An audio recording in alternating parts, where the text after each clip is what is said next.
Bismillahirrahmanirrahim. Assalamualaikum warahmatullahi wabarakatuh.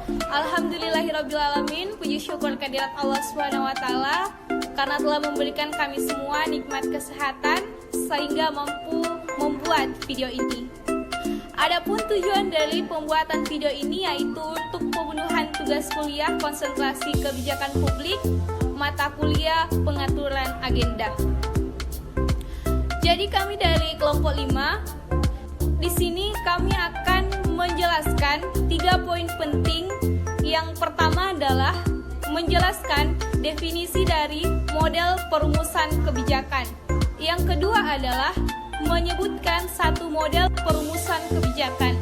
Yang ketiga adalah menjelaskan kelebihan dan kekurangan dari model perumusan kebijakan yang telah kami tentukan.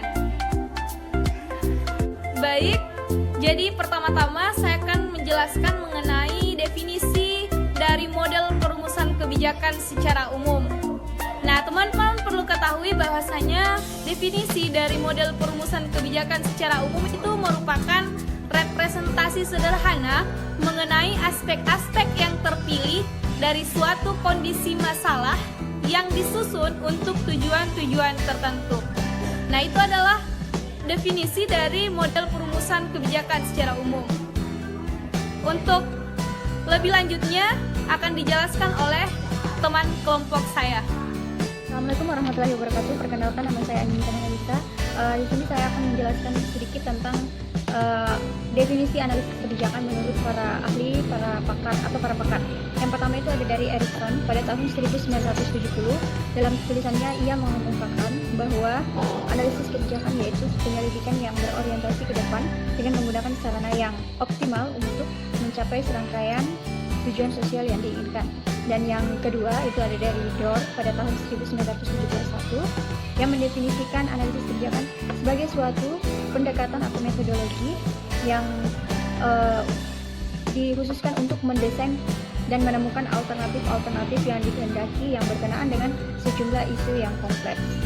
Dan yang ketiga itu dari Ken pada tahun 1971 juga yang mendefinisikan analisis kebijakan itu sebagai sejenis studi yang sistematis, berdisiplin, analitis, cerdas dan kreatif yang dilakukan dengan maksud untuk menghasilkan rekomendasi yang andal berupa tindakan-tindakan dalam pemecahan masalah yang konkret, isinya seperti masalah-masalah politik. Jadi dalam lingkar tradisi akademis pemikiran studi-studi kebijakan, terutama yang berkaitan dengan analisis kebijakan, itu sudah lama dikenal banyak atau berbagai macam pendekatan yang sudah dikembangkan oleh pakar-pakar atau teoretisi kebijakan publik. Jadi tentunya masing-masing itu dengan kekurangan dan kebutuhannya. Jadi meski demikian realitas sehari-hari dalam kompleksnya masalah kebijakan itu kita sulit untuk menemukan seorang analisis yang benar-benar 100% murni untuk visinya yang sempurna dalam melakukan pendekatan yang benar-benar pas untuk berbagai macam persoalan. Ya, selanjutnya definisi model perumusan kebijakan rasional komprehensif. Model ini merupakan model yang paling dikenal dan juga paling luas diterima para kalangan pengkaji kebijakan. Model teori ini mengedepankan gagasan bahwa kebijakan sebagai maksimum social gain, yang berarti pemerintah sebagai pembuat kebijakan harus memilih kebijakan yang memberikan manfaat optimum bagi masyarakat. Adapun menurut Hogerworth, seperti yang dikutip dalam bukunya, model analisis kebijakan rasional komprehensif adalah salah satu analisis dari sudut hasil atau dampak yang memiliki maksud bahwa proses perumusan kebijakan publik itu akan membuahkan hasil atau dampak yang baik kalau didasarkan atas proses pemikiran yang rasional dan didukung pula oleh data atau informasi yang lengkap. Penganalisaan dilakukan dengan teliti, cermat, dan detail dengan memanfaatkan sejumlah besar data atau informasi yang harus dikumpulkan hingga membuahkan hasil dalam bentuk keputusan atau kebijakan yang memberikan dampak positif. Dapat diartikan juga bahwa model rasional komprehensif berpandangan bahwa baik buruknya harus baik buruknya hasil yang akan dicapai dari perumusan kebijakan publik ini harus mendasarkan pada pemikiran yang rasional atau sesuai dengan kondisi yang dihadapi dan kemampuan yang dimiliki. Analisis yang dilakukan harus memiliki data atau informasi yang lengkap, sehingga dalam analisisnya tidak memiliki cacat atau mencapai kesempurnaan tanpa kesalahan. Ya, sekian. Assalamualaikum warahmatullahi wabarakatuh. Perkenalkan, nama saya Muhammad Husidek.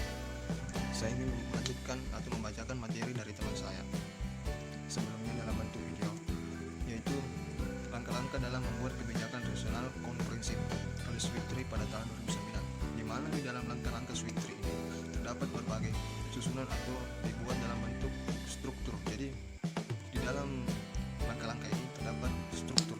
Jadi saya akan sedikit membacakan struktur ini. Di dalam struktur ini ada input, semua data dan sumber yang dinilai tepatnya yang diperlukan dalam proses perumusan kebijakan.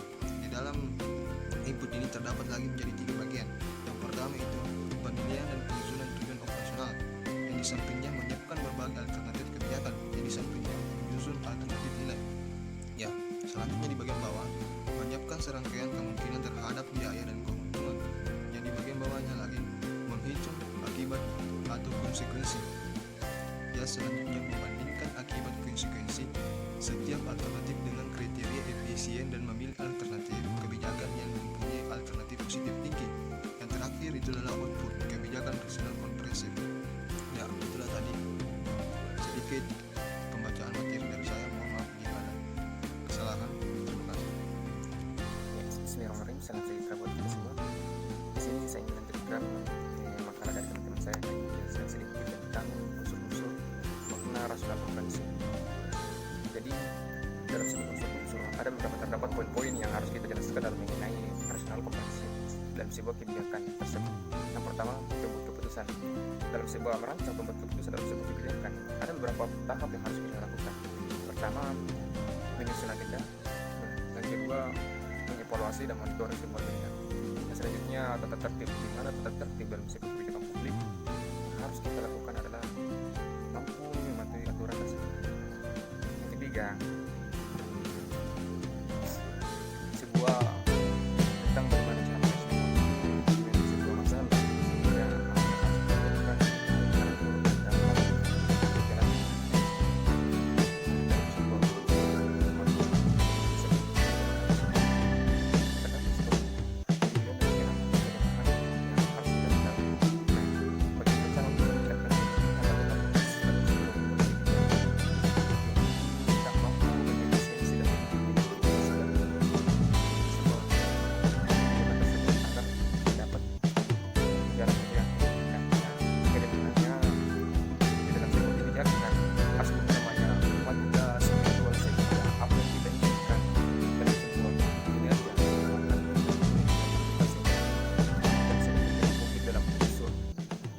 dalam kebijakan sesuai dengan yang kita inginkan dan harapkan.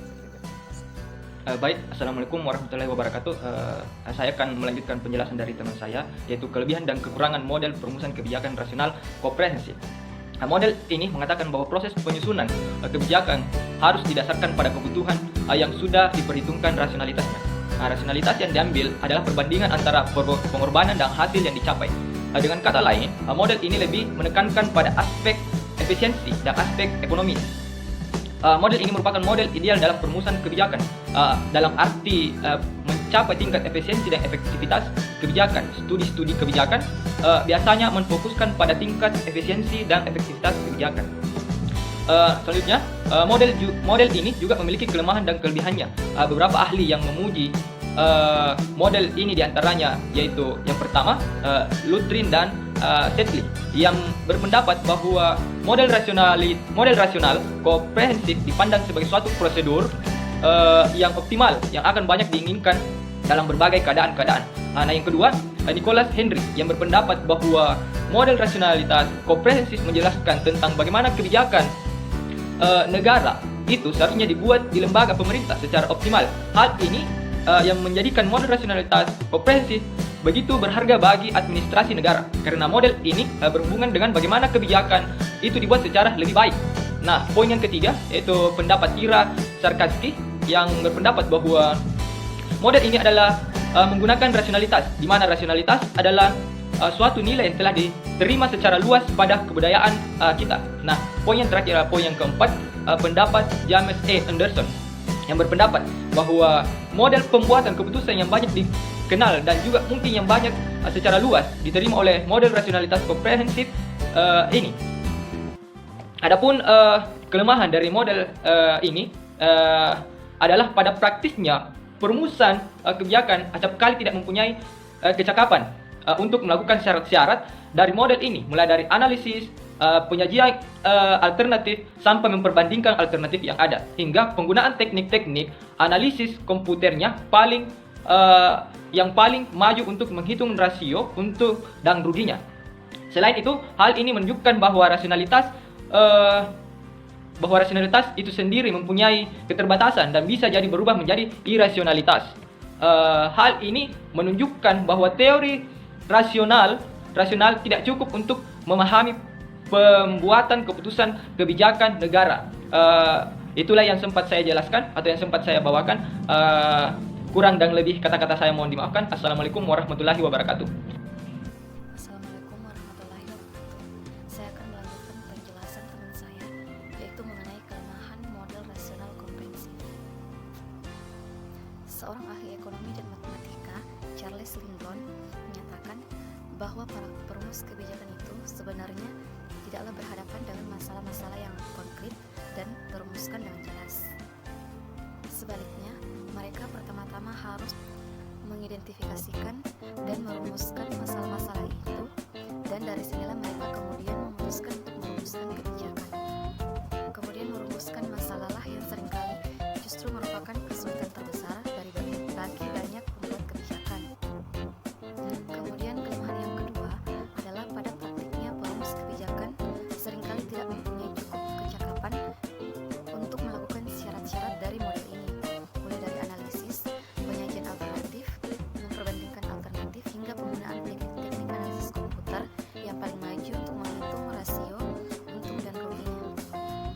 Selain itu, hal ini menunjukkan bahwa rasionalitas itu sendiri mempunyai keterbatasan dan bisa jadi berubah menjadi irasionalitas. Hal inilah menunjukkan bahwa teori rasional tidak cukup untuk memahami pembuatan keputusan kebijakan negara. Nugroho 2006-88. Sekian, terima kasih. Wassalamualaikum warahmatullahi wabarakatuh. Kesimpulan singkat dari beberapa materi yang telah dijelaskan oleh rekan saya, bahwasanya suatu model kebijakan merupakan sebuah representasi dan sederhana mengenai aspek-aspek yang terpilih dari suatu kondisi masalah yang disusun untuk suatu tujuan tertentu. Oleh sebab itu, dalam mengimplementasikan suatu kebijakan diperlukan suatu model perumusan kebijakan. Nah, adapun suatu model perumusan kebijakan yang telah dijelaskan oleh rekan saya merupakan suatu model perumusan kebijakan rasional komprehensif, di mana model ini merupakan model yang paling dikenal dan juga paling luas diterima oleh para kalangan pengkaji kebijakan. Walaupun masih memiliki kekurangan seperti yang telah dijelaskan sebelumnya, namun model ini menjadi salah satu model perumusan kebijakan yang kerap kali digunakan sebelum merealisasikan suatu kebijakan. Terima kasih. Jadi itu tadi yang penjelasan mengenai tentang perumusan kebijakan dari kelompok kami. Kami harap penjelasan kami bisa diterima dan dipahami, dan kami juga memohon maaf apabila ada salah-salah kata atau kekeliruan dalam pengucapan. Kami mohon maaf sebesar-besarnya. Mungkin itu saja dari kelompok kami. Sekian dan terima kasih. Assalamualaikum warahmatullahi wabarakatuh.